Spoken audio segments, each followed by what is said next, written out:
அனைவருக்கும் வணக்கம். நாம இன்னைக்கு முத்துலிங்கம் ஐயா அவர்களுடைய ஒரு சாதம் அப்படின்ற கதையை தான் நான் இன்னைக்கு உங்ககிட்ட பகிர்ந்துக்க போறேன். கதை ரொம்ப இன்ட்ரெஸ்டாவே இருக்கும். கடைசி வரைக்கும் கேளுங்க.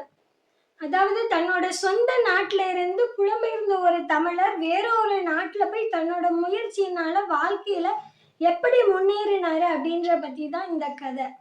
வாங்க கதைக்குள்ள போகலாம். இந்த கதை முழுவதுமே கன்னடா நாட்டில் நடக்கக்கூடிய ஒரு நிகழ்வு தான். கதை ஆரம்பிக்கிற இடம் எங்க அப்படின்னா, ஹீரோவோட ஃப்ரெண்டுகிட்ட இருந்த பரமநாதன். அவர் கன்னடா வந்த 10 நாளையில இன்னைக்கு அவரோட ஃப்ரெண்ட சிவலிங்கத்தை பார்க்க போகணும் அப்படின்னு சொல்லிட்டு கிளம்புறாரு. கன்னடால பயங்கர குளிர். அதனால இவர் என்ன செய்யறாரு அப்படின்னா, ஸ்வெட்டரு, குல்லா, ஸ்கார்ஃபு, அப்புறம் கையில கிளவுஸு, ஷூஸ், சாக்ஸ் அப்படின்ட்டு எல்லாம் போட்டுட்டு என்ன செய்றாரு அப்படின்னா, டாக்ஸில ஏறி 32ஆம் நம்பர் வீட்டுக்கு வராரு. 32ஆம் நம்பர் வீட்டுக்கு இறங்கின உடனே அந்த வீட்டை பார்க்குறாரு. வீட்டோட பேரு ஒரு சாதம் அப்படின்னு எழுதியிருக்கு. இவருக்கு பார்த்தோன்னே பயங்கர பசி உணர்வு தூண்டிருச்சு. ஏன் அப்படின்னா, அவர் வந்த 10 நாளையிலுமே அவர் சாப்பிட்ட சாப்பாடு ரொட்டி, வெண்ணெய், பழங்கள், சூப்பு அந்த மாதிரி அவங்க நாட்டுல என்ன சாப்பாடோ அதையே சாப்பிட்டுட்டு இவருக்கு வந்து சாதம்னு பார்த்த உடனே எப்பன்னா நம்ம நாட்டு சாப்பாடு சாப்பிடும் அப்படின்ற ஒரு உணர்வு வந்துட்டு சரின்னு அவரோட ஃப்ரெண்டை பார்க்கறாரு. சிவலிங்கம் வந்து வாசல்ல நிக்கிறாரு. அப்ப பார்த்த உடனே அவர் கேஷுவலா எப்பவும் போல யாழ்ப்பாணத்துல இருக்கிற மாதிரி ஒரு வேஷ்டியும் பனியனும் போட்டுட்டு இருக்கிறாரு. நமக்கு குளிர்ற மாதிரி அவங்களுக்கு குளிராதா அப்படின்னு கேட்டா, அவர் வீட்டுக்குள்ள என்ன செய்யறாரு அப்படின்னா, அந்த வெப்பமா இருக்கிற அந்த சாதனத்தெல்லாம் பொருத்தி இருக்கிறதுனால அவருக்கு குளிர் பெருசா தெரியாது.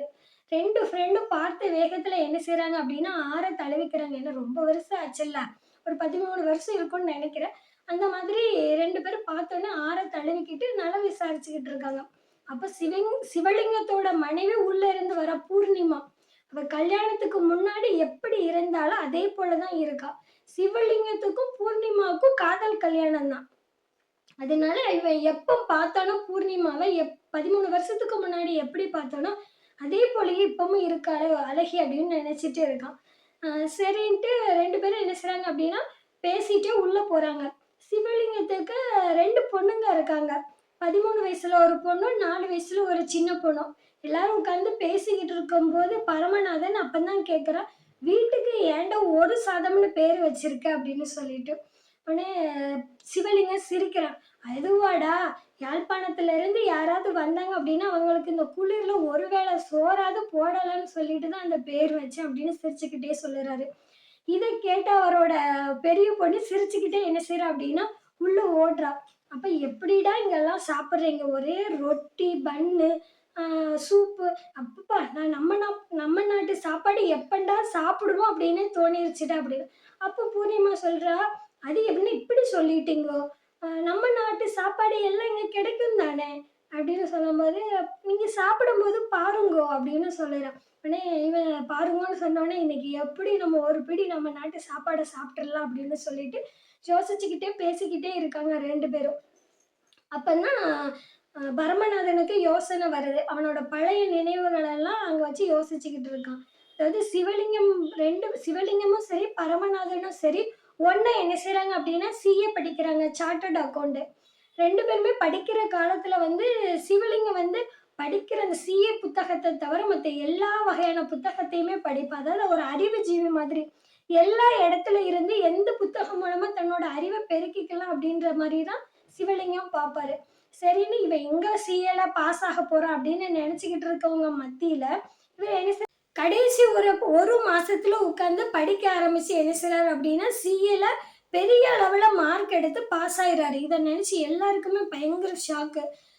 சரின்னா அதே யாழ்ப்பாணத்துல கொழும்புல என்ன செய்றாரு அப்படின்னா, ஒரு பெரிய கம்பெனி இவருக்கு வேலை கொடுத்து காரு, பங்களா, அப்புறம் அப்படின்னு அந்த வசதியான வாழ்க்கையை என்ன செஞ்சுக்கிட்டு இருந்தாரு அப்படின்னா வாழ்ந்துகிட்டு இருந்தாரு. அது நான் ஏற்கனவே சொன்ன மாதிரி சிவலிங்கத்துக்கும் பூர்ணிமாவுக்கும் காதல் கல்யாணம் தான். அந்த காதலுக்கு அந்த லெட்டர் போடுறது, அந்த லெட்டர்ல எடிட்டிங் பண்ற வேலை, இது எல்லாம் பண்ணிக்கிட்டு இருந்தது யாரு அப்படின்னா பரமநாதன் தான். ஒரு பெரிய கம்பெனியில வேலைக்கு சேர்றாரு. இவருக்கு கீழே அசிஸ்டன்ட் இருந்தாங்கன்னா பாருங்களேன். அந்த மாதிரி என்ன செய்றாரு அப்படின்னா, சார்ட்டர்ட் அக்கௌண்ட் படிச்சு காரு, பங்களா அப்படின்னு வசதியா வாழ்ந்துகிட்டு இருந்த சமயத்துல தான் அங்க என்ன செய்றாங்க அப்படின்னா, தமிழர்களுக்கான இனவெறி தாக்குதல் நடந்துச்சு. இவர் தப்பிச்சா போதும் அப்படின்ற பட்சத்தில் என்ன செய்கிறாரு அப்படின்னா அங்கேருந்து இந்தியாவுக்கு வராரு. இந்தியாவில் 3 பேருமே வராங்க. பரமநாதன் சரி, பூர்ணிமா, அப்புறம் சிவலிங்கம் 3 பேருமே என்ன செய்கிறாங்க அப்படின்னா இந்தியாவுக்கு வராங்க. இடத்துல பரமநாதன் இங்கேயே இருந்துடுறாரு. ஆனால் பூர்ணிமாவும் சிவலிங்கமும் என்ன செய்கிறாங்க அப்படின்னா அகதிகளை கனடா நாட்டுக்கு என்ன செய்கிறாங்க அப்படின்னா புலம்பெயர்ந்துருந்தாங்க. அப்படி புலம்பெயர்ந்த நம்மளோட ஃப்ரெண்டு இவ்வளோ நல்லா வாழ்ந்துட்டு இருக்கிறானே அப்படின்னு நினச்சி என்ன செய்கிறாரு அப்படின்னா பரமநாதன் பார்த்து ரொம்பவே பெருமைப்படுறாரு. அப்போ பூர்ணிமா அங்கேருந்து வந்து இந்தாங்கோ இந்த 214க்கு கால் செய்யுங்கோ அப்படின்னு. 214 அது என்னடா அப்படின்னு சொல்லிட்டு பரமநாதன் சிவலிங்கத்தில் அதுவாடா இங்கே வந்து 2 பீஸா ஆர்டர் பண்ணோன்னு வச்சுக்கோ, ஏன் பெரிய பீஸா 2 பீஸா ஆர்டர் பண்ணோம் அப்படின்னா 3 சின்ன பீஸா ஃப்ரீயாக தருவாங்க இந்த 214க்கு கால் பண்ணா அப்படின்னா.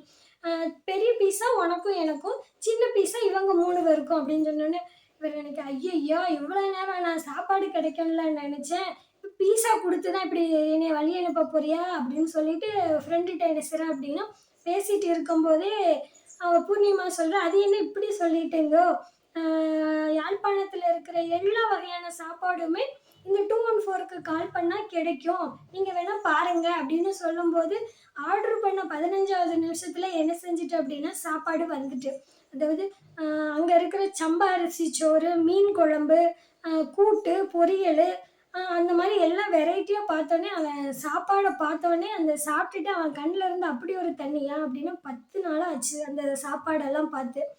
அப்படிங்கிறபோது நல்லா திருப்தியாக சாப்பிட்டாரு. சாப்பிட்டு முடிச்சுட்டு அவங்க என்ன செய்கிறாங்க அப்படின்னா அடுத்து பேச ஆரம்பிக்கிறாங்க. பூர்ணிமா சொல்கிறா பிள்ளைங்கத்தோட மனைவி சொல்கிறா பிள்ளைங்களுக்கு இந்த சாப்பாடு பிடிக்கிறது இல்லை, நாங்கள் இது தான் எப்பவும் ஆர்டர் செய்து சாப்பிடுவோம் அப்படின்னு பேசிக்கிட்டு இருக்கும்போதே பரமநாதன் வந்து சிவலிங்கத்திட்ட கேட்குறாரு, கன்னடா வந்தது சரி, எப்படி இந்த வேலையில நீ சேர்ந்த அப்படின்னு சொல்லிட்டு கேட்குறாரு. சிவலிங்கம் அதுக்கு சொல்றாரு, கன்னடா வந்த புதுசுல நான் படாத கஷ்டமே கிடையாது, அவ்வளோ பெரிய கஷ்டத்தெல்லாம் நான் அனுபவிச்சிட்டேன். கன்னடா அரசு கொடுத்த உதவி தொகையில தான் ரொம்ப நாளும் நாங்கள் 2 பேருமே வாழ்ந்துட்டு வந்தோம், அதுவும் எங்களுக்கு பத்தலை தான். இங்கே வந்து ஆண்களை காட்டிலும் பெண்களுக்கு ஈஸியாக வேலை கிடைச்சிருது, ஆனால் பூர்ணிமாவால் போக முடியல. ஏன் அப்படின்னா அந்த சமயத்தில் இவ வந்து கர்ப்பமாக இருந்ததுனால இவளால் அப்பவும் போக முடியலை. இவளுக்கு என்னால் சாப்பாடு கூட சரியாக அந்த சமயத்தில் என்ன செய்ய முடியலை அப்படின்னா கொடுக்க முடியலை. சில பேர் கூட சொன்னாங்க, நீங்கள் கன்னட அரசு 2 குடும்பமாக இருந்து உங்களுக்கு உதவித்தொகை கிடைக்கும்ல, அதனால நீங்கள் என்ன செய்யுங்க அப்படின்னா 2 பேரும் டைவர்ஸ் ஆன மாதிரி இங்கே வந்து அப்ளை பண்ணிடுங்க, அப்போ 2 பேருக்குமே உங்களுக்கு உதவித்தொகை கிடைக்கும்ல அப்படின்னு சொல்லும்போது சிவலிங்கம் சொன்னாரா, அதெல்லாம் பண்ணக்கூடாது, நாங்கள் தஞ்சம்னு வந்தபோது இந்த கன்னட அரசு எங்களுக்கு வந்து உதவித்தொகை கொடுத்து எங்களை வாழ வைக்கிறாங்க, அதனால நாங்கள் அவங்களுக்கு என்ன செய்ய மாட்டோம் அப்படின்னா துரோகம் பண்ண மாட்டோம், எங்களுக்கு கொடுக்குற ஒரு குடும்பத்துக்கு கிடைக்கிற உதவித்தொகையே எங்களுக்கு போதும் அப்படின்னு சொல்லிட்டு என்ன செய்றாரு அப்படின்னா சொன்னாராம். இதை கேட்டாங்க எல்லாரும், என்னடா இவன் பைத்தியக்காரன் வாழ தெரியாதவனா இருக்கான் அப்படின்ற மாதிரி தான் பேசினாங்க. நான் அதை பற்றி எதுவுமே கவலைப்படலை. கடைசி நிறைய கம்பெனிக்கு என்ன செய்கிறேன் அப்படின்னா 1000கணக்கில் நான் அப்ளிகேஷன் போட்டேன், எந்த கம்பெனியில இருந்துமே எனக்கு என்ன அப்படின்னா பதில் வரவே இல்லை.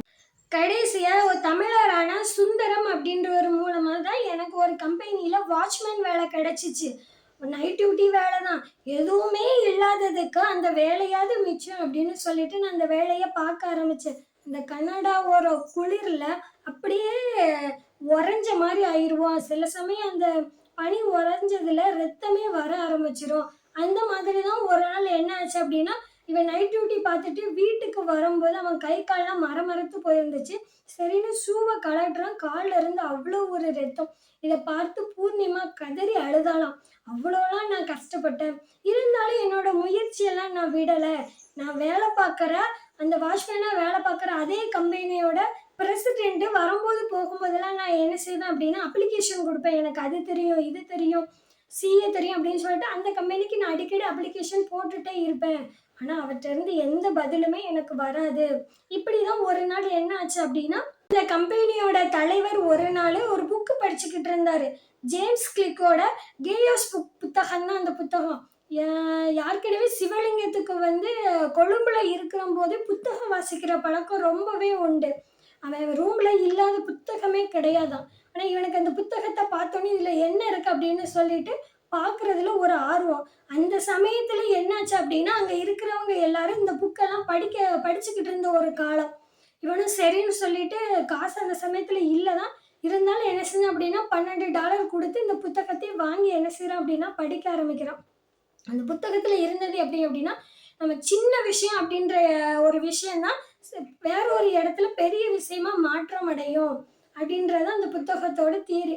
இவர் என்ன செய்றாரு அப்படின்னா, இந்த புத்தகத்தை நானும் படிக்கிறேன், எனக்கும் இந்த புத்தகம் வாசிக்கிற பழக்கம்லாம் இருக்கு அப்படின்னு சொல்லிட்டு இவர் தலைவருக்கு காமிக்கணும். அப்படின்றதுனால என்ன அப்படின்னா, இவர் அந்த புத்தகத்தை வாங்கி தலைவர் போகும்போது வரும்போதெல்லாம் என்ன செய்றாரு அப்படின்னா, இந்த புத்தகத்தை வந்து படிக்கிறாரு. அவர் கண்ணுல படணும்னு என்ன செய்றாரு அப்படின்னா படிக்கிறாரு. ஒரு நாள் என்ன செஞ்சுட்டாருன்னா, அவர் தலைவர் இவர் புத்தகம் படிக்கிறத பார்த்துட்டாரு. பார்த்துட்டு அந்த தலைவர் சொல்லிறாரு, "என்ன என்னோட கம்பெனியோட வாட்ச்மேன் கையில கீஸ் புத்தகமா? அ என்ன ஒரு இது?" அப்படின்னு சொல்லிட்டு அவர்ட்ட போய் கேட்குறாரு. "இந்த புத்தகத்தெல்லாம் நீ படிப்பியா? இவ்ளோ நாலேட்ஜ் உனக்கு இருக்கா?" அப்படின்னு கேட்குறாரு. அந்த புத்தகத்துல இருக்கிறத எல்லாத்தையும் என்ன செஞ்சுட்டான் அப்படின்னா, சிவலிங்கம் கொட்டி தீர்த்துட்டேன். இந்த பக்கத்துல இது இருக்கு, இது இருக்கு, இதுதான் அப்படின்னு சொல்லிட்டு என்ன அப்படின்னா, நம்ம நாட்டுல இருக்கிற எல்லாத்தையும் அவர்ட்ட சொல்லிட்டாரு. ஔவையார் கதையிலேருந்து இந்த புத்தகத்துல இதெல்லாம் இருக்கு அப்படின்னு சொன்ன உடனே அந்த கம்பெனியோட மேனேஜர் அதாவது தலைவருக்கு வந்து ஒரே ஆச்சரியம். பரவாயில்ல உனக்கு இவ்வளோ டேலண்ட் இருக்கு அப்படின்னு சொல்லிட்டு அதன் மூலமா வந்ததுதான் என்ன அப்படின்னா, அந்த கம்பெனிக்கு உள்ள ஒரு அக்கவுண்ட்ஸ் டிபார்ட்மெண்ட்ல ஒரு சின்ன ஒர்க் கொடுத்தாங்க. தன்னோட வேலையும் பார்த்துட்டு என்ன செய்றாரு அப்படின்னா, அவர் கூட வேலை பார்க்குறவங்களோட வேலையும் இவர் என்ன செய்றாரு அப்படின்னா, சில சமயம் சேர்த்து பண்றாரு. அந்த மாதிரி தான் ஒரு நாள் என்னாச்சு அப்படின்னா, இவருக்கு மேல இருக்கிற மேலதிகாரி என்ன செய்யல அப்படின்னா வரல. அப்பதான் இவர் என்ன செய்றாரு அப்படின்னா, கம்ப்யூட்டர்ல வேலை இருக்கு அப்படின்னு சொல்லிட்டு அதை இவர் எடுத்து பார்க்கும்போது தான் அந்த கம்பெனியோட லாப நஷ்ட கணக்குல என்ன செய்யணும் அப்படின்னா 1% என்ன செஞ்சுச்சு அப்படின்னா வித்தியாசம் வந்துச்சு. அது என்ன 1 விழுக்காடு வித்தியாசம் அப்படின்னா, நஷ்டமானா என்ன அப்படின்னா 1% கூட காமிக்கும், லாபம்னா 1% கம்மியா காமிக்கும். இது அப்படின்னா கம்பெனிக்கு பெரிய ஒரு இழப்பு மாதிரி தான் தெரியும். இவர் தான் சார்ட்டர்ட் அக்கவுண்ட் படிச்சிருக்காருல்ல, இது என்ன இப்படி வருது அப்படின்னு சொல்லிட்டு யோசிச்சுட்டு நேரா தலைவர் ரூமுக்கு போகலாம் முடியாது, பிரசிடென்ட் ரூமுக்கு. இருந்தாலும் என்ன செய்றாரு அப்படின்னா போயிட்டாரு. போயிட்டு அவரு கேட்குறாரு, "இது என்ன என்ன கம்பெனியோட எல்லாவோட லாப நஷ்ட கணக்குலயும் 1 விழுக்காடு தப்பாவே காமிக்கு" அப்படின்னு சொல்லும்போது, தலைவர் சொல்றார், "அதுவா? இது 6 வருஷ பிரச்சனை. இதெல்லாம் நீ கண்டுக்காத. நான் 1% தானே, அதனால அத விட்டுருங்க" அப்படின்னு சொல்லிட்டேன். நானும் பெரிய பெரிய ஆட்களெல்லாம் கூட்டிட்டு வந்து பல லட்சம் டாலர் குடுத்துமே அது சரியாக மாட்டேக்கு. அதனால நீ அத செஞ்சு என்ன செஞ்சிரு அப்படின்னா, அப்படியே விட்டுட்டு நீ உன்னோட ஒர்க்க பாரு அப்படின்னு சொல்லிட்டு சொல்லுறாரு. இவர் அந்த சமயத்துல தான் யோசிக்கிறாரு. இப்ப நம்ம சார்ட்டர்ட் அக்கவுண்ட் படிச்சிருக்கோம். சரி நம்ம ஏன் இத வந்து ட்ரை பண்ணி பார்க்கக்கூடாது அப்படின்னு சொல்லிட்டு அவர்கிட்ட கேட்கலாமா வேண்டாமான்னு அப்படியே யோசிச்சுக்கிட்டே என்ன செய்றாரு அப்படின்னா, பிரசிடென்ட்ட கேட்குறாரு. இந்த கம்பெனியோட அதாவது இந்த ப்ரோகிராமோட சோர்ஸ் கோட் எனக்கு கிடைக்குமா? அதாவது கோடிங் கிடைக்குமா? அப்படின்னு சொல்லிட்டு கேட்குறாரு. கோடிங் குடுக்குறது எந்த கம்பெனியுமே என்ன செய்ய மாட்டாங்க அப்படின்னா, ஸ்டாஃப்ப நம்பி கோடிங்லாம் குடுக்க மாட்டாங்க. அப்படியே சரி இருந்தாலும் பரவால்ல, நீ ஏதோ சொல்ற அப்படின்னு சொல்லிட்டு அவர் அன்னைக்கு என்ன மூடுல இருந்தாரோ, இவருக்கு என்ன செய்றாரு அப்படின்னா, அந்த சோர்ஸ் கோட தூக்கி குடுக்குறாரு. இவரு என்ன செய்றாரு அப்படின்னா பார்க்குறாரு 6 மாசமா. அங்க எங்க தப்பு இருக்கு, தப்பு இருக்கு, தப்பு இருக்கு. சாப்பிடுறது இல்ல, சரியா சாப்பிடுறது இல்ல. ஒரே ஃபோனு, கையில் லேப்டாப்பு அந்த மாதிரிலாம் என்ன செய்றாரு அப்படின்னா இருக்க ஆரம்பிச்சுறாரு. பூர்ணிமாவுக்கு ஒரே கோவம். என்ன எப்ப பார்த்தாலும் ஒரே லேப்டாப்பும் கையுமா இருக்கி, இன்னைக்காவது என் கூட இருங்க அப்படின்னு சொல்றான். சரின்னு சொல்லிட்டு அவன பார்க்கறதுக்கு ஒரு பித்து பிடிச்சவன் மாரி ஆயிட்டான். ஏன்னா அதிலேயே மூழ்கி என்ன தப்பு, என்ன தப்பு, என்ன தப்பு அப்படின்னு யோசிச்சு யோசிச்சு சரி அவனோட தோற்றத்த பார்த்தாலே அப்படி ஒரு மாறுதல். பூர்ணிமாவுக்கு பயம் வேற. இது என்ன இப்படி ஆயிட்டாரு அப்படின்னு சொல்லிட்டு ஒரு நாள் என்ன செய்றா அப்படின்னா சத்தம் போட்டு, "இன்னைக்கு நீங்க கண்டிப்பா தூங்கித்தான் ஆகணும். அ இதெல்லாம் நீங்க என்ன செய்யக்கூடாது அப்படின்னா 6 மாசமா நீங்க இந்த மாரி பண்ணிட்டே இருக்கீங்க. இன்னைக்கு நீங்க தூங்குங்க" அப்படின்னு சொல்லிட்டு சத்தம் போட்டு என்ன செய்றா அப்படின்னா லேப்டாப்லாம் க்ளோஸ் பண்ணி வச்சுட்டு, இவ என்ன செய்றா அப்படின்னா அன்னைக்கு பார்க்க சீக்கிரமே தூங்கிட்டா. சில பேருக்கு நம்மளுக்கே வரும். நாம தூங்குனாலும் நம்மளோட கனவுகள் என்ன செய்யுது அப்படின்னா, நம்ம ஏதாவது சாதிக்கணும், என்ன தப்பு, என்ன மிஸ்டேக் அப்படின்னு நம்மளுக்கு அந்த சமயத்துல தூக்கமே வராது. அந்த மாதிரி தான் என்ன அப்படின்னா, இவரு தூங்கிட்டு இருக்கும்போது தான் இவருக்கு கரெக்ட்டா ஞாபகம் வருது, எந்த இடத்துல மிஸ்டேக்கு, இந்த இடத்துல மிஸ்டேக்கு அப்படின்னு சொல்லிட்டு டக்குன்னு பாதி தூக்கத்துல, பாதி ராத்திரியில என்ன செய்றாரு அப்படின்னா எந்திரிச்சு போறாரு. பூர்ணிமா தூங்கிக்கிட்டு இருக்கா. அவகிட்ட சொல்ல முடியாது. அதனால என்ன செய்றாரு அப்படின்னா, கடிதம் மூலமா எழுதி வச்சுட்டு, "நான் இந்த மாரி ஆஃபீஸ் போறேன்" அப்படின்னு சொல்லிட்டு என்ன செய்றாரு அப்படின்னா போறாரு. அன்னைக்கு பார்க்க அங்க நைட் டியூட்டில இருந்தது யாரு அப்படின்னா, சுந்தரம் தான் இருந்தாரு. சரின்னு இவரு கதவ ஓப்பன் பண்ணி இந்த லேப்டாப்ல போய் பார்க்குறாரு. கரெக்ட்டா என்ன அப்படின்னா, 17வது லைன்ல என்ன செய்றாரு அப்படின்னா, அந்த தப்பு இருக்கிறத இவரு கண்டுபிடிச்சுட்டாரு. சரின்னு சொல்லிட்டு அந்த தவறை திருத்திட்டு ரன் பண்ணி பார்க்குறாரு. ப்ரோக்ராம் கரெக்ட் ஆயிட்டு. அந்த 1% தப்பு என்ன செஞ்சுட்டு அப்படின்னா சரியாயிட்டு. இவருக்கு ஒரே சந்தோஷம். 1% நாங்க இப்படி சரி பண்ணிட்டேன்னு அப்படின்னு சொல்லிட்டு என்ன செய்றாரு அப்படின்னா கத்துறாரு, அழுகுறாரு. அப்படி பார்த்துட்டு அங்கேருந்து என்ன செய்றாரு அப்படின்னா சுந்தரம் உள்ள வராரு. "ஏய்யா என்னாச்சு? என்னத்தையும் போட்டு உடைச்சிட்டியா? ஏன் இப்படி கத்துற?" அப்படின்னு சொல்லிட்டு 2 பேருமே பேசிக்கிட்டு இருக்கும்போது, அவரோட அந்த கம்பெனியோட பிரசிடென்ட்க்கு எப்பவும் இந்த ஸ்கேட்டிங் அந்த அன்டைம்ல ஓட்டுற பழக்கம் இருக்கும் போலருக்கு. இவர் ஸ்கேட்டிங்க எடுத்துட்டு ஆஃபீஸ் பக்கம் வராரு. என்ன இது ஆஃபீஸ்ல இந்த சமயத்துல லைட் எரியுது, சத்தமெல்லாம் கேட்குது. சரின்ட்டு உள்ள போய் பார்க்குறாரு. உள்ள போய் பார்க்கும்போது, அங்க வந்து சிவலிங்கம் இருக்கும்போது, "என்ன சிவலிங்கம் இந்த சமயத்துல? ஏன் நீ அழுதுகிட்டு இருக்க?" அப்படின்னு சொல்லும்போது, அவர் சொல்றாரு, நான் உங்க கம்பெனியோட அந்த 1% வந்து நான் சரி பண்ணிட்டேன்" அப்படின்னு. "சரி பண்ணிட்டியா? நீயா? அது எப்படி உன்னால சாத்தியாச்சு? நாங்க எத்தனையோ பேர கூட்டிட்டு வந்து முடியாதது உன்னால முடிஞ்சுச்சா?" "அப்படியா?" அப்படின்னு சொல்லிட்டு பேசிக்கிட்டு இருக்கும்போது, இவர் சொல்றா, "சிவலிங்கம் நான் என்ன பண்ணேன்னு உங்களுக்கு புரியலையா? ஒரு விழுக்காட நான் சரி பண்ணதுனால இந்த வருஷத்தோட உங்க கம்பெனியோட லாபம் $4,00,000 அப்படின்னு சொன்ன உடனே கம்பெனியோட பிரசிடென்ட்டுக்கு ஷாக் ஆயிட்டு. யார் எந்த கம்பெனியில கிடைக்கும் $4,00,000 ஒரு வருஷத்துல லாபம் அப்படிங்கிறபோது யார் இதை எடுப்பா? அந்த கம்பெனியோட ஓனர் அப்படி ஷாக் ஆகி இருந்ததுதான். இவர் டெபுட்டி ஃபினான்ஸ் டைரக்டரா என்ன செய்றாரு அப்படின்னா அடுத்த நாளே போஸ்டிங்கை போட்டு கொடுத்துறாரு. அதுக்கப்புறமா தான் இந்த வீடு, காரு எல்லாமே அப்படின்னு சொல்லிட்டு சொல்லுறாரு. அது சரி, இப்ப நீ என்ன பண்ணிக்கிட்டு இருக்க அப்படின்னா, இப்பவும் அதே போஸ்டிங்ல தான் இருக்கேன். என்ன எனக்கு மேல இருக்கிற ஃபினான்ஸ் டைரக்டர் தான் ரொம்ப பயந்துகிட்டு இருக்காரு. அவரோட வேலை என்னைக்கு காலியாகும் அப்படின்னு நினைச்சிட்டு அப்படின்னு சொல்றாரு. அப்ப பரமநாதன் சொல்றாரு, அதெல்லாம் விட நான் அடுத்த டைம் வரும்போதே நீ தான் ஃபினான்ஸ் டைரக்டரா இருப்ப. அவர் வேற ஏதாவது ஒரு கம்பெனிக்கு போயிருவாரு. ஏன்னா உனக்கு இருக்க டேலண்ட்டுக்கு நீ தான் அடுத்த வாட்டி ஃபினான்ஸ் டைரக்டர் ஆவ அப்படின்னு சொல்லிட்டு 2 பேருமே பேசிக்கிட்டு இருக்காங்க. அப்போ விடைபெறக்கூடிய தருணம். சரிடா நான் இங்கேருந்து கிளம்புறேன் அப்படின்னு சொல்லும்போது, அவளோட சின்ன பொண்ணு அங்கே பொம்மையை வச்சு விளையாண்டுட்டு என்ன செய்றா அப்படின்னா அப்பா பக்கத்தில் வரா. அப்போ அவர் கொஞ்சிறாரு சிவலிங்கம். "என் செல்ல மோளே உனக்கு தான் இந்த வீடு" அப்படின்னு சொல்லிட்டு பேசிக்கிட்டு இருக்கும்போது அங்கேருந்து ஒரு பெரிய பொண்ணு வரும். "அப்போ எனக்கு வீடு இல்லையா?" அப்படின்னா, "உனக்கு இன்னொரு வீடு நாம கெட்டுவோம்" அப்படின்னு சொல்லிட்டு பேசிக்கிட்டு அப்போ அந்த வீட்டுக்கு என்ன பேர் வைப்பீங்க அப்படின்னா, "இதுக்கு 1% அதுக்கு 10%ன்னு நம்ம பேர் வச்சுக்கிறோம்" அப்படின்னு. அப்பந்தான் பரமநாதனுக்கு தெரியுது வீட்டோட பேரு 1 சாதம் இல்ல 1 சதம். இந்த 1 சதத்தால அவரோட வாழ்க்கை மாறினதுனால அவர் 1 சதம்னு பேர் வச்சிருக்காரு. ஐயையோ நம்ம வந்த பசி மயக்கத்துல வீட்டோட பேரே தப்பா படிச்சிட்டோமே அப்படின்னு நினைச்சிட்டு என்ன செய்றாரு அப்படின்னா கதையை ஆசிரியர் இந்த இடத்துலயே முடிக்கிறாங்க. அவங்களோட நான் அடுத்த கதையில நான் வந்து சந்திக்கிறேன்.